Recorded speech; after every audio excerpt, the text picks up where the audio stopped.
చంద్రబాబును వంగవీటి రాధ కలవడంపై రాజకీయ వర్గాలలో సర్వత్రా చర్చనీయాంశంగా మారింది. 6 ఏళ్లుగా రాధ టీడీపీతో పాటు అమరావతి ఉద్యమంలో కీలక పాత్ర పోషించారు. టీడీపీ గెలుపు కోసం పనిచేసిన రాధకు కూటమి ప్రభుత్వంలో సముచిత స్థానం ఉంటుందని అభిమానులు భావించారు. అయితే రాధకు ఏ పదవి రాకపోవడంతో కొంత నిరాశ నెలకొంది. తాజాగా చంద్రబాబును రాధ కలవడంతో త్వరలోనే శుభవార్త వెలువడుతుందని వంగవీటి అభిమానులు ఆశిస్తున్నారు.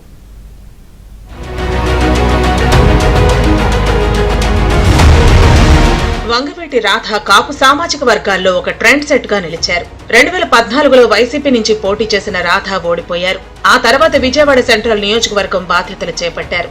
అయితే 2019 ఎన్నికలకు ముందు సీటు ఇవ్వనంటూ జగన్ చెప్పడంతో ఆయనతో విభేదించి బయటకొచ్చారు.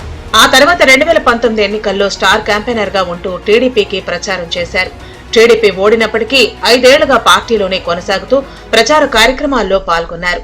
అమరావతి ఉద్యమంలో కూడా కీలక పాత్ర పోషించడమే కాక రాజధానిలోని 29 గ్రామాల్లో పర్యటించి రైతుల పాదయాత్రకు సంఘీభావం ప్రకటించారు. ఎన్నికల్లో ఉమ్మడి కృష్ణా జిల్లాలో ఏదో ఒక నియోజకవర్గం నుంచి పోటీ చేస్తారని అందరూ భావించారు. అయితే కూటమి పొత్తులో భాగంగా కొన్ని స్థానాలు జనసేన బీజేపీకి కేటాయించాల్సి రావడంతో రాధ పోటీ చేయలేకపోయారు. అయినా నిరుత్సాహం చెందకుండా స్టార్ క్యాంపెయినర్ గా నియోజకవర్గాల్లో ప్రచారం చేసి కూటమి విజయంలో తన వంతు భాగస్వామ్యం అందించారు.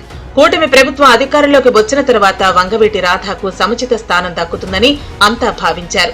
ప్రస్తుతం రాధ పార్టీ కార్యక్రమాల్లో క్రియాశీలకంగా వ్యవహరిస్తున్నారు.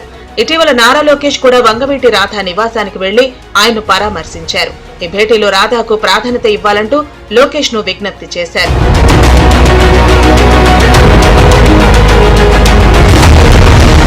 తాజాగా వంగవీటి రాధ సీఎం చంద్రబాబును కలవటం ప్రాధాన్యత సంతరించుకోవడంతో పాటు రాజకీయ వర్గాల్లో చర్చకు దారితీసింది.